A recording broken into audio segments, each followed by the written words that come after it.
What the? YouTube actually shut off, dude. Our YouTube stream just shut off. Like right now? Or, I mean, our Facebook. That might be why.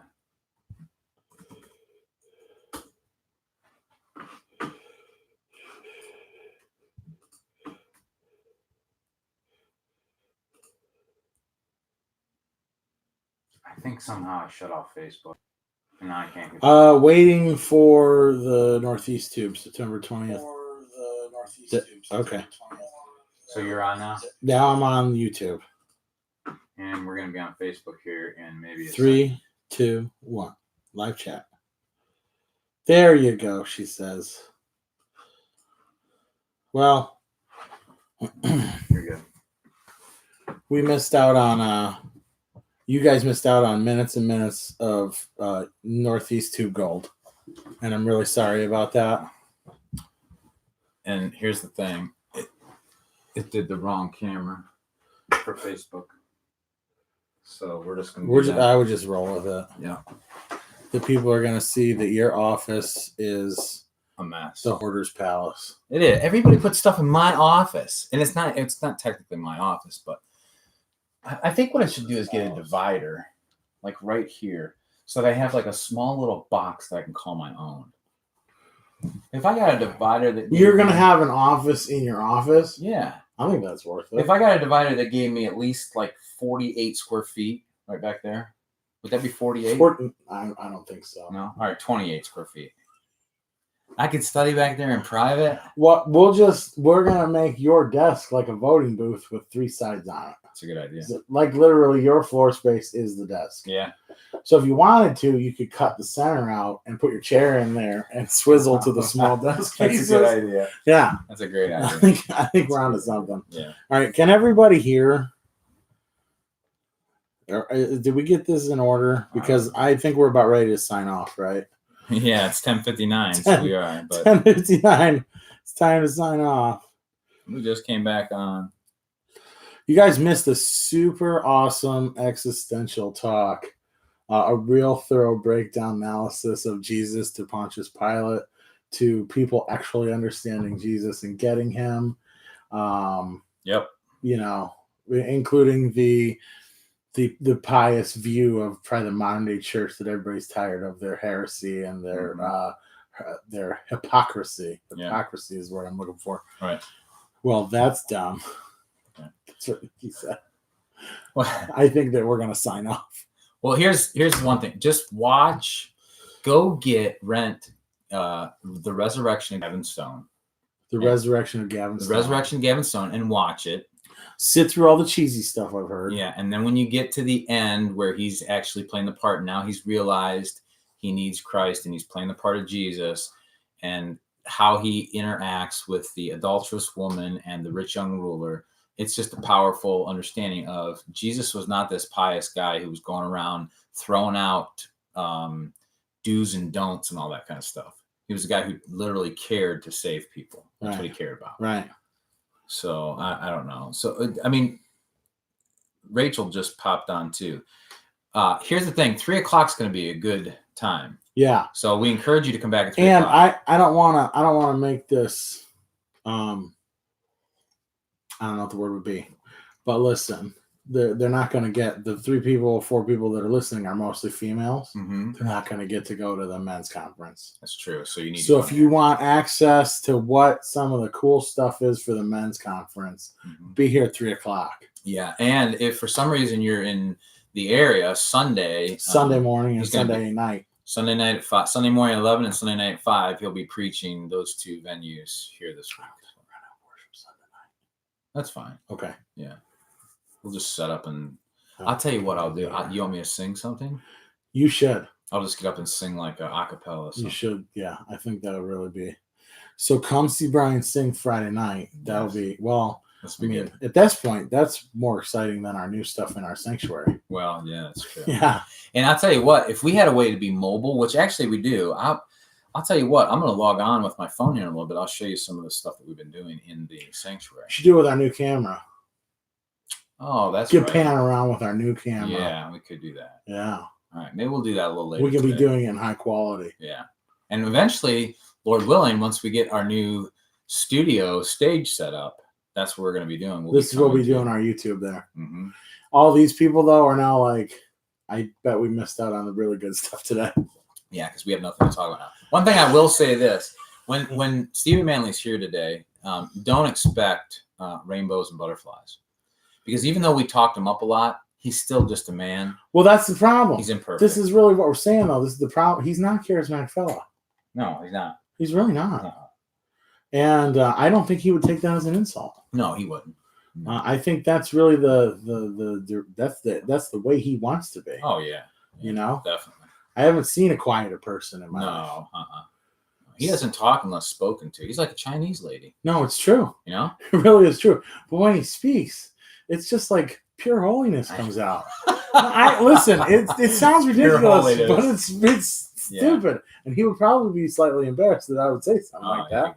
But seriously, like, there's just a lot of wisdom and a lot of biblical knowledge and a lot of, like, you know, you look at that and go, well, that's who I should be as a human being. This is a problem. Well, here's the thing about Stephen Manley. Like, say you ask him a question about whatever. He's not going to come back to you with an opinion. No. He'll be like, well, you know, in Genesis it says this. In Matthew, you know, Jesus talked about this. And so if you think about it, you know, and then he just gives you this practical kind of understanding. So you know he's a guy that doesn't just talk about God or the Bible. He's saturated in it. He's thought about it. Like for years. Right. He's thought about this stuff. And he's realized that the fact that you want to know an exact opinion just shows how ridiculously off par you are. Oh, yeah. That's exactly true. Yeah, because at the end, it really wouldn't matter. Yeah. And that would really be what it says. How do you want to handle it? And one of the questions we're going to ask him as just the opening question is, what makes a swear word a swear word? Yeah, this would be great. See, these are going to be some fun things. And then we're going to get to some deep stuff, too. We'll get to deep stuff. Nikki says that it is sexist that only men can go to this thing. But I would like to plug that we have a women's group where only women can go to those things. And they set them up in such a way that really only women would want to go. That's true. So there will be no men there. Yeah. And so we're setting this up that only men would want to come to this. No, this is so cool. I think everybody would want to. I agree. Yeah. That's what's interesting. So, like, if you could have a men's function and women would be fine hanging out there. Right. But you have no guys going to a women's function. No, they actually run you off. But no guys want to go to a women's function. And if you happen to be, because let's face it, guys end up carrying all the crock pots downstairs for all the food they're going to eat. This is true. And they end up carrying all the crap that they purchased to decorate it and make it look like it's country. Right. This is true. If you're still around when it looks like the event's going to get started, you get shooed off. Yep. You get shooed off. This is true. Yeah. Just the way it is. It is the way it is. Yeah.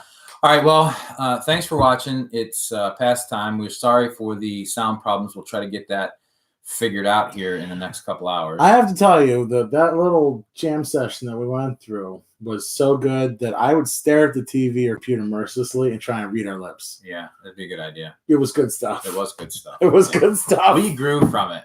We actually did grow from it. Well, I did. And if it sounds right, you lost volume at 10:49, and we found out you lost volume by like 10:52 or 4. So it may be there. So you may have some of it, but you'll have to, for those 7 minutes, you're gonna have to try and read. What if the microphone dropped off for your plug of that movie? That's possible. So they cut the rest of the good stuff. Yeah. Because to be honest, maybe the Lord was like, you know what, Brian, I don't want this has gone too far. Yeah. Now you're plugging movies. Yeah. Because now you're looking. You were talking about me and my word. Now you've gone to a movie. Yeah, that's crazy. Not to mention, have you seen or watched Stranger Things? It's a Netflix series. No. It's a horror. I won't watch it. I don't see horror. I don't want to watch it either because I don't do that stuff. I don't want to deal with it. Yeah, I can't. But someone from a Christian perspective has suggested to watch it because you can tie biblical demonic stuff throughout the scriptures to it. Like you could actually watch the show, I guess, and say, "Oh my goodness, what's going on in this show is what happened." Is that a real stretch, though? I'm not going to watch it because I don't feel like watching horror films. No, I guess what I'm saying though is that it's not really a stretch that you have to go back to the book that created it all to get your inspiration. Right. I mean, I would agree. Yeah. Even, I don't know. I've heard it said that like Satan just wants to make a counterfeit of everything good to call it his own. Right. So isn't that what's happening? Yeah. And I'm this tempted to watching it, but the Lord is like, no, you're not going there. Why? But if I send you a movie that has a couple swear words in it, you won't watch it. But you're thinking No, I'm watching okay this with stuff. swear words. Yeah. No, I'm not really okay with them. Like my boys, it's so funny because like Brian, we've always been raised to watch our mouths. You know, like they understand. Like one time I got super angry one time with like the boys. And I said, hell. I said, you know, what the hell or something like that, you know. And Nathan and Brian have never let me live that down. Yeah. Because whenever one of the things that happened to me when I first found Christ, I didn't do anything. Like I didn't try to stop swearing. Like all the other stuff I wish would have just left. Like I didn't have to work at it. Right. But I did. But swearing it just left like that. It was gone. Right. And I don't have any desire to use foul language at all, or right. what some people call foul language. So in our home, we just didn't use it. We talked to the boys about it. So we just knew. Now, that's not to say the boys don't swear outside the house or have never swore, because I had a pretty bad potty mouth, but my mom never heard it. Right. You know, because I just never used it around her. But like Brian came to me one time and he's like, yeah, so-and-so is a Christian rapper, but he did a song with such and such. And he's like, you know, swears on it. So he's like, is that cool? And I'm like, what do you think? You know, I always ask the boys, what do you think? Because I'm going, okay, so is he trying to be the world to reach the world, which God says that's not what you do. Right. Or is that just who he is? Because if that's who he is, then why not swear in your Christian rap music? Right. If that's who you are. Right. Like, it doesn't make sense to me that you would go and do that with this guy. Right. But yet not swear in your Christian music. Right. Like for me, like the boys know, like I don't sit around swearing at home and then not. Is it bad that I think there's kind of a time and place? Not necessarily, but I still think the motive is what's important. Well, I mean, because I know Christians. We're talking about this slightly early, but maybe we can get our thoughts on paper. Yeah, maybe, and then we can come as a unified front to Manly, right, and not look dumb. That would be a good idea. But I kind of think I use swear words. And it's just something that I mean, like poo-poo and stuff like that? No, I've used pretty bad ones. I can have a pretty foul mouth. Really? But it's usually while I'm working or I've been I don't want to say chastised. Let's say corrected. Because I started getting really loosey-goosey with it in front of like my mom and my dad. And so I've kind of realized that wasn't a good time or place. Your mom and dad do not? Oh, I'm sure they do. But not a lot. It's not like very public. Okay. Like I'm sure it happens. Okay. Yeah, I think everybody does. How do you not use these words? We don't. Even in your head? Okay, here's what happens. All right. I go like this. I go, you're filtering it out. Yeah. But you've used it. But you just used it. I know. So I've come from a life that was that. But that's not my go-to. Yeah. Like I might like stub my toe and I go right. Like that. But then like it stopped. Like it just doesn't come out. Mine will just come out. Okay. And I don't think it's necessarily bad because I think a lot of those things are just words. And if anything, I think it may point to how ignorant I am. Okay. Okay. And I'm okay with that. Well, I was gonna say because I don't do it because I'm like really disciplined and it's a habit that I'm not going to swear. Right. It just doesn't for some reason in me I'm like no, I don't want it to come out. And that's just who I become, I guess. Yeah. And I would be lying to say that I don't feel a certain amount of conviction over it where I use it sometimes. Mm-hmm. But other times I use it, it just does not bother me. And mostly like where I work and how like the people that I work around and like it's not really. I'm in a McDonald's listening to 12-year-olds use it. Oh, I hear you. Yeah. So it's I don't know. I won't use it here, and I try not to use it as much in front of my parents because I know it bothers them. But yeah, you'll be with people and it's how they're talking. So if you get convicted today after Manly does his holy thing, then I think it'll just stop coming out.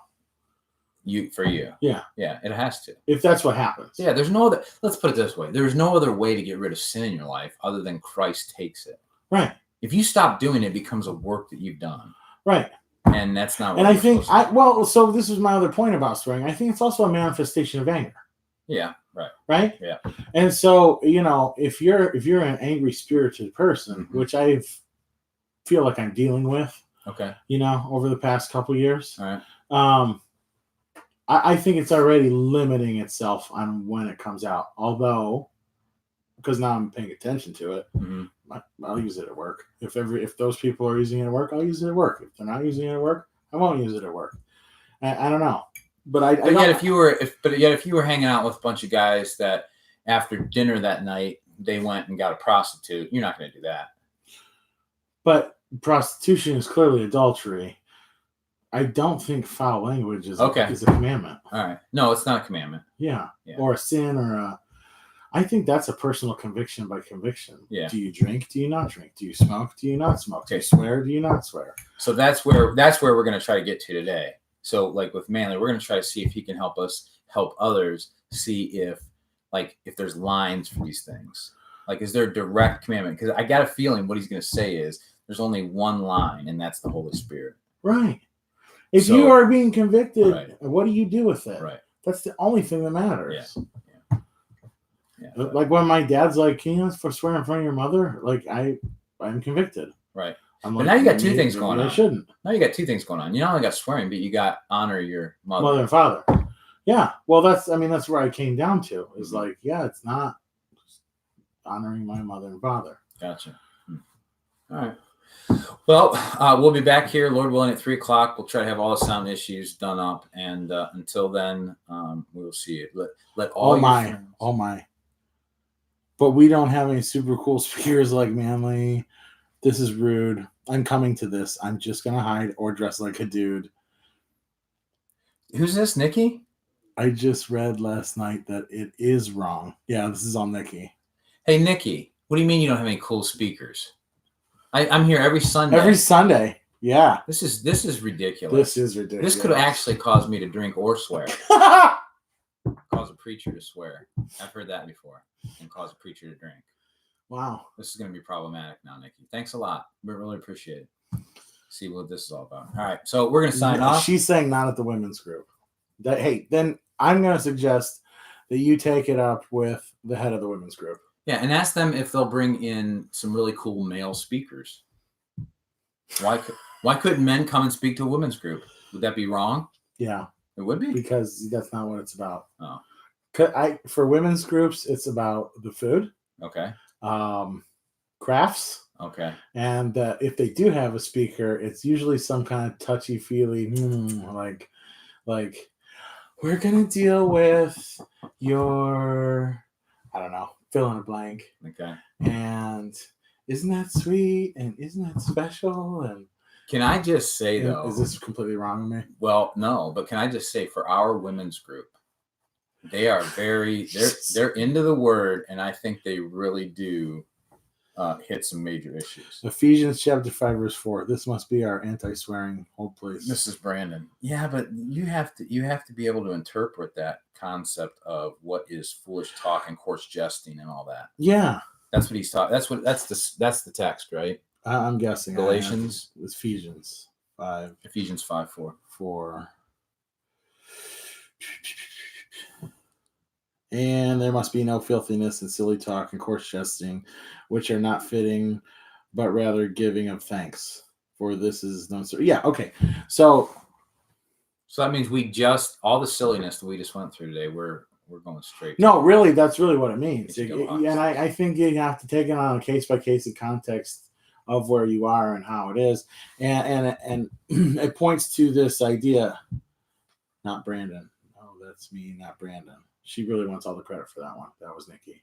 Yeah. The chapter 5 verse 4. No, Brandon James is Ephesians 5:4 on Facebook. Well, on YouTube, Nikki is. I think. So Brandon What time? Brandon came in at. Let me see. Let me see if I can find out when. I got 11:15. 11:14. Ooh. No, I have no idea. I can't. I can't. It won't show me when he came in. All right. So, but either way, anyway, I think this depends on. She's saying what with question marks. She's furious about this. Just give it to her. All right, you can have it. Yeah, just whatever. Little girl. Brandon will understand. Yeah. But I think that it really is a context thing, and it is a respect thing, and really what we're doing right now could be seen as silly talk. Right. Right? Yeah. I mean, I think maybe that's why monks did what they did. Only walked around talking about the gospel. They weren't to say anything else. Like Yeah. they would go through periods where they were silent, Right. right? Yeah. And maybe that was the reason they did that. But I You're don't. talking about Catholic monks, Yeah, not Buddhist monks. not Buddhist monks. No heavens, they're demons. But what don't you think? She said, thanks, geez. Well, that's really what you wanted, Nikki, was the victory. And when we give it to you, it's empty. So you're just going to have to deal with it. So we go back to this thing. Nothing's going to satisfy you but Jesus. What else are we going to What else do we have to? There's nothing else that we can do. And Ephesians 5:4, I think it matters what the context is and what is convicting in your life. If you are not swear, then by all means, don't swear. I think you'll sound a lot smarter. I think that's huge. I think what you mentioned about the whole ignorant part of it. Yeah. Sometimes it's like if I can't find a word, I'll use blank. Right. Well, how about we just take the time to find the word? I definitely, but then, okay, two things. Because I definitely think that there are times when it embellishes a story and it makes it really fantastic. Mm-hmm. So, now I have the dilemma with myself. Am I just filling myself with worldly garbage and maybe I shouldn't even be telling stories? And then number two, isn't like saying yada, yada, yada, or isn't saying then, if you don't know a word, that thingamajig, right? That hickamabob, that doohickey, right. That stuff. What is the thing I'm trying to think of? All these, is that not the same as throwing in a swear word? Right. And depending again on what context is, I mean, to me that would make yada, yada, yada right just as bad. Well, I think, did I tell you this, that where the word poo-poo, the S word, I don't want to say this online because that's fine. No, that's fine. You know where it came from, right? Yeah, you did. You did say that, and I found that very interesting. Well, when they would the ship's hold. Yeah, when they would ship manure on boats, they would put on them SHIT, which meant ship high in transit. Right. Because if it was shipped low in the heat, it could catch on fire. But I think this goes back to what you had said earlier about back even 50 years ago, you couldn't say crap. If you use the word poo in a sentence that you were using to describe something, I don't care what word you used it for, the idea of using poo as a descriptive word for a noun or as an adjective in a sentence was looked down upon. So don't really think it mattered that it was the ship high in transit word. I think it was any of them. Right. And so then let's look at it this way then. So for instance, it might be a question of contempt.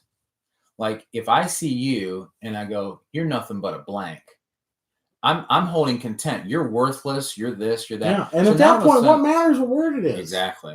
Yeah. Because now you've murdered me. Right. In your heart. Right. That really is what you should deal with. Yeah. Because who cares what the word is? Right.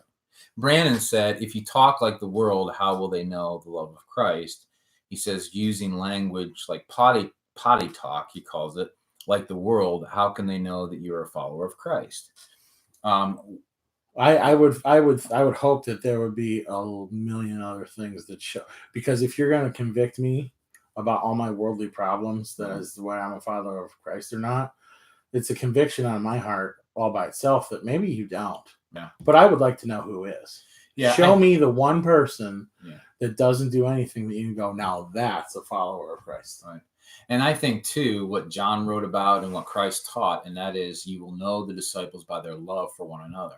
So if I got a person who refrains from swearing and yet they're not loving their brother, right, there's an issue. Right. There's a huge issue. But if I got a person who's loving their brother, like I've seen this, someone who can love their brother like crazy or reach out, and then the very, 2 minutes later, they drop an F-bomb or something. In my head, I'm not looking at them going, oh my goodness, they're horrible. I look and go, wow, look how they just love that person. Well, and it's really crazy too, because that opens up the door for this hypocritical two-way street that everybody hates about the church. Mm-hmm. Is if you just know that person and you hear that, like we won't use names, but we had the church Saturday work thing here a year ago. Mm-hmm. And one of the people here was using language that I would use, and I didn't have a problem with it, and it was kind of like quiet, like I feel like this is an environment where I can use this word. I feel like some people would be like, well, I know they're hard on Sundays. And even though that really is bothersome to me, it'll be okay. But if you saw someone who needed Christ, if you saw someone who had a problem with something and they use that language, you then turn around and go, and then they use that language coming out of their mouth. You condemn them. Yeah. You condemn that person, but the person who you know sits in your pew every Sunday, you don't. So if you can't apply the same standard all across the board, I want to wonder what kind of Jesus I see in your life. Yeah, I'm with you. And so I get Brandon's argument, and if that's your conviction, rock out. Yeah. I haven't noticed that. Yeah. I mean, either someone's interested in your life and how you live it, and they'll want to know your differences, right, or they're probably so self-absorbed they don't really care what you do anyway. And we can just end on this if we want, but here's my biggest issue, and maybe it'll come out later when we meet with Manly. But my biggest issue is watching Christians who, when they get around non-believers or other friends, they begin to use language only to make themselves feel comfortable, or only so that the people don't chastise them for being a good person or a Christian. Like, I think you're one or the other. Either you're a person who speaks that way. Like, that's why if you're going to see me, you're going to see, at least this is what I've been trying to do most of my Christian life. I don't do it always well, because I don't care who you are. Sometimes you wear a mask because you're trying to perform for people. I mean, it's just the way it is. It's part of life. But I think as a whole, if we are going to learn to be followers of Christ, we got to come back to where Paul says, and Paul says, I don't look to please anybody but Christ. So if I'm living my life and I'm going to act one way with these people and another way with someone else. So everywhere you go, you talk football with everyone constantly. You love football, right? If that's who I was. But I don't love football. Well, now, all right. This is making it cooking. hard. Let's do cooking. All right. So everywhere you go, you talk about cooking. Uh-huh. Even with people who don't like cooking. If they talk about it. If they don't, then you drop it. Yeah. Well, that's the same thing. But what I mean is, like, I don't have a conviction against cooking. But if I have a conviction against talking about cooking, then even if I'm with people that like to talk about cooking, I may let them talk about it and stuff, but I may not have a whole lot to say just because. I kind of get that. You know what I'm saying? I understand what you're saying. Because for me, it was that was the first thing that left me was my mouth, and I had a horrible mouth. All right, let's go back. But I don't judge people. Why would you even go to that party then? You shouldn't even be there. Shouldn't that be your true conviction? Why am I standing here to begin with? No, because like you said earlier, that's the only thing Christ called us to. That's the only thing we're here for, is to reach lost people. Yeah, but wouldn't it be like, man, I really like Ted. Ted's awesome. Right. But Ted never comes to these parties. I wonder why Ted doesn't come to these parties. Ted, why don't you come to these parties? Oh, because you don't drink, and you don't swear, and you don't smoke, and you don't like staying out late, and you don't like bonfires, and you don't like laughing about coarse things. Oh, that is different, Ted. No. So Ted shouldn't be there at all. You don't think he should? Well, and that's what I mean, wouldn't that be the huge, like, why isn't Ted here? But if Ted was Jesus' name, Ted would be there. Yeah, I know. That's why I'm coming against this, like, this is a bad reflection on you as a Christian with Brandon. Okay. It's not. If anything, I'll stand there and tell you I got problems. Okay. I got problems. Yeah. I sin on a daily basis. I'm a dirtbag. That's good. Then That's good to admit. But I guess that's what we have to realize. Should we pray right now? Almost. We almost should. Let me see if I have some anointing oil. I have hand sanitizer right there. Can you use hand sanitizer? We'll just start pouring it. Brandon, good points. He did say, do not be conformed to the ways of this world. And I agree with all that. And so I think, though, the ways of the world, that's just. And Nikki said, this is exactly why my cousin came to town. I didn't go hang out with him because all I do is go to the bar. Right. But I think, too, it's important to know that this is such a fine line. Like, if I have a problem with the bar, right, then I shouldn't go. Right. But if I don't have a problem with the bar, why not go? And I could hang out with my cousins there, it'll be fine. Right. The problem is, like, Nick, if you were to admit, the problem is going to the bar for you might suck you back into old crap, right? I would say for sure. So that could be a real reason why not to. Right. And this is where it comes into case by case and my cousin is my bestie. I mean, this really is where it comes in the case by case basis. And is your cousin really your bestie? Because would your cousin go to church with you on Sunday? Right. Yeah. Answer that question. Yeah. Nick. Yeah. Yeah. All right. We have stuff to do. We here do. today. We got to get a lot of stuff done we have before to put tonight. A stage together. Yeah, we do. Let's come apart for the 17th time. Yeah. So we will see you, Lord willing, back here at in 3 hours. 3 hours and 15 minutes. Right. We'll see you back here. Well, that's fast. And let some people know that what's going down. Okay. Nikki, he's super gay.